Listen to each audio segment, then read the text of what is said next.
Darkrai is making its way into Pokemon GO for raid battles in the last weeks of October. So we're going to go over the counter guide, we're going to cover all of my tips and strategies, and is Darkrai worth your time, energy, and effort to power up to use for PvP or as a meta attacker for premium priced XL candy in Pokemon GO. So welcome to the Trainer Club, here we go!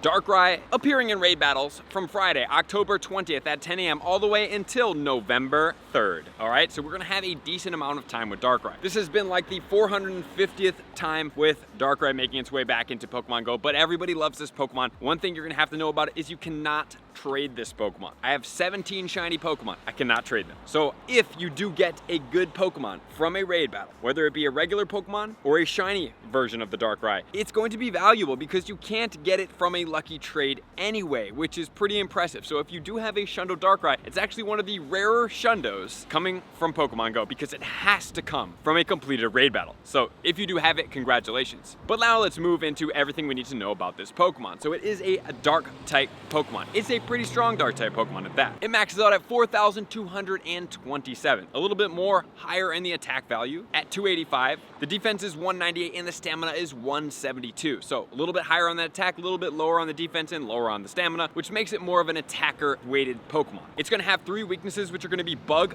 Fairy, and the most important, which is going to be Fighting, because our fighting Pokemon in this game are extremely strong. It's going to double resist Psychic, single resist Dark, and single resist Ghost. You can catch this Pokemon at its 100% IV at 2136 at level 20. Or if it's weather boosted, in only one condition, which is foggy weather, it will go all the way to level 25 at 2671. And according to Pokébattler, it's going to take 2.12 trainers to take it down with level 40 counters. So under the right situations and friendship and counters, this Pokemon should be able to be duoed. But it is definitely going to be challenging. In the number 1 spot, we do have the Terrakion with the Double Kick and the Sacred Sword. In spot number 2, we actually have a Mega Pokemon, which would actually break using this Mega Pokemon as an attacker, or you can use the Mega Sableye or other Dark-type Megas, but I prefer the Mega Sableye for this event, which goes all the way to the 31st to be able to get that XL candy. But here for the Mega Gardevoir will be Charm and Dazzling Gleam, or you can go with the Mega Blaziken with Counter and Focus Blast, or you can use Keldeo with Low Kick and Sacred Sword, similar moveset combination as is the Terrakion. So this Pokemon, unfortunately, you only got one of them. You can't trade it as a lucky Pokemon, which is a bummer. And number 3, it's also going to be premium candy because you can't even raid for it or get it, so it's only going to be rare candy to be able to get it to power up. And then we have the Dragon Tail and the Dragon Ascent on the Mega Rayquaza, and that's strictly because it's an extremely strong Pokemon here. But then we have the Shadow Machamp with the Counter and Dynamic Punch, followed by the Shadow Hariyama with Counter and High Dynamic Punch. And these Pokemon, while they are budget counters, they do cost a little bit more Stardust and a little bit more XL candy because of the shadow forms there, and some of you guys may not have good quality shadow forms that are worth investing in.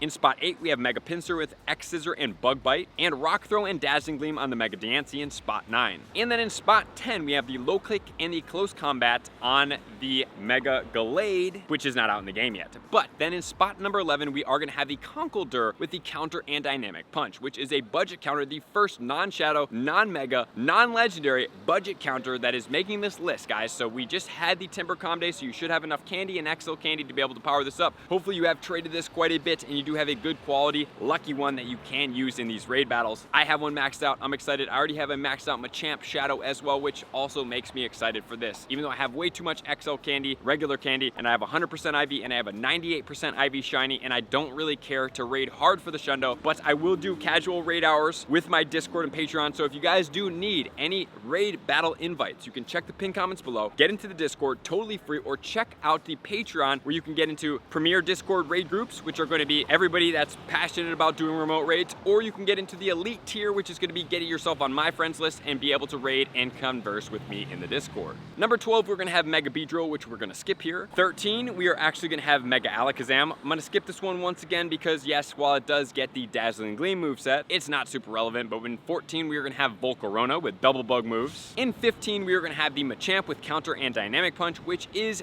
below the Conkeldurr, which I can't wait to see Conkeldurr come into the game with the Shadow at some point. Then we have the Shadow Granbull, and then we are going to get the Lucario. And then in 19, we are going to get the Togekiss with the Counter and Aura Sphere. But as far as the movesets on this Pokemon, it will be able to get Feint Attack and Snarl on its quick moves, and its charge moves are going to be Dark Pulse, Shadow Ball, both extremely strong moves. It will also get Focus Blast. So the Terrakion is going to be weak to that Focus Blast, and so is that Lucario because of the Steel typing and the Rock typing hybrid combination with fighting. And then you can get the Elite TM to be able to get Sludge Bomb, which is a legacy move on this Pokemon, which is then going to lead us into the weather conditions. So Foggy Weather, taking this Pokemon down and fighting it, is going to boost all of the encounters to level 25, which will catch you and save you a little bit of Stardust. And then as far as taking this Pokemon down the fastest, the Cloudy Weather and using fighting types will be the best. Cloudy Weather also hits fairy types, which is very effective here. And then if you want to go to the Bug, it's going to be in the Rainy Weather, even though they're not the strongest Pokemon to take this Pokemon down. Okay, so now with all that said, let's look at this Pokemon from a attacker standpoint, and then we'll go into PvP. So the strongest move on the Darkrai is actually going to be Snarl and Shadow Ball at 39.62, and then Snarl and Dark Pulse at 38.53, and then we have Snarl and Sludge Bomb at 38.29. So looking at this Pokemon, guys, we already have below 40. Okay, so it's pretty close to 40, so it could do a little bit of shaking, but just a reminder, guys, that Ghost is a very strong typing similar to Dragon. We have very strong Pokemon in here because, just a reminder, Mewtwo, Shadow Mewtwo, and eventually Mega Mewtwo will get Shadow Ball as well. So chances are of this Pokemon shaking it up in the Ghost category, not too high, but let's find out, starting in the Dark and then moving to the Ghost. As far as the strongest Dark type in the game, we are going to have Mega Tyranitar with Bite and Brutal Swing at 53.55.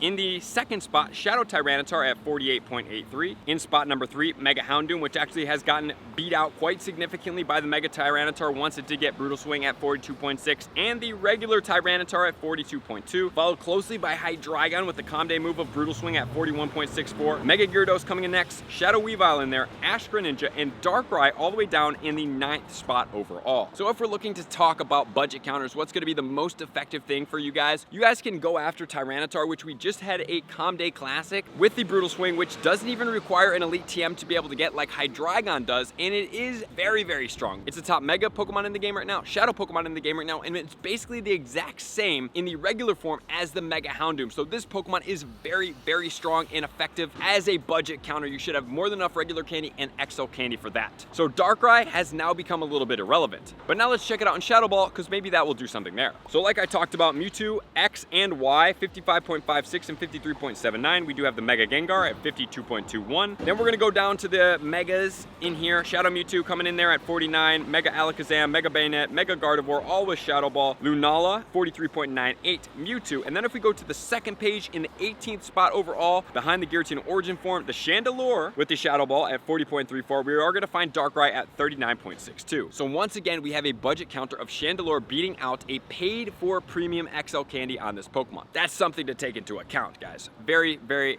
very powerful Pokemon. And even if the Shadow does come out, just a reminder, guys, in the Dark category, the Tyranitar with the regular form is above the regular version of the Darkrai, and then the Shadow form will be above the regular Shadow of the Darkrai, right? So unless there becomes an Apex Darkrai at some point, this Pokemon is already outclassed by a budget counter, which is saving you a lot of stuff, except if it does get a move bump. That would then cause some type of dark move and shakement in the categories. But now let's talk about PvP. The only relevant league is going to be in the Master League, and it is going to be ranked 90. So it's going to be Snarl, Dark Pulse, and Focus Blast, which we have Yveltal ranked 25, and at 27 we have Hydreigon, and at rank 30 we're going to have Zarude. I'm going to cancel out that Zarude because it is a mythical Pokemon, and it is going to require extremely challenging ways to be able to max that Pokemon out, but Yveltal does not, and Hydreigon definitely does not, and those are outclassing the Darkrai. So for me personally, I like the Darkrai. I think it's a great looking Pokemon. Am I encouraging you guys to raid hard for it? The answer is going to be no. You guys already have a well-equipped Dark category in the budget category, and you already have budget counters in the Ghost category that are outclassing this Darkrai. So I would say, as of right now, get the shiny, maybe get the 100% IV, but beyond that, I don't think it's really worth putting so much energy, effort, and especially your resources into this Pokemon. And there you have it, everything you need to know about Darkrai and Pokemon Go. So thank you guys for being here as always. To all my likers, commenters, subscribers, Patreon members, everybody takes your support, subscription, and participation to the next level. I'm gonna see you guys out in the next video. Peace.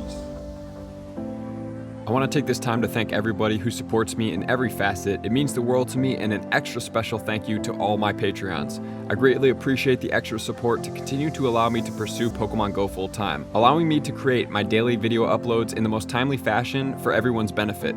Plus, I get the amazing experience of sharing my creative processes behind the scenes and raiding all around the globe with select upper tiers. Thank you everybody for being a part of the Trainer Club. You all mean the absolute world to me, and I will see you guys out on the next video.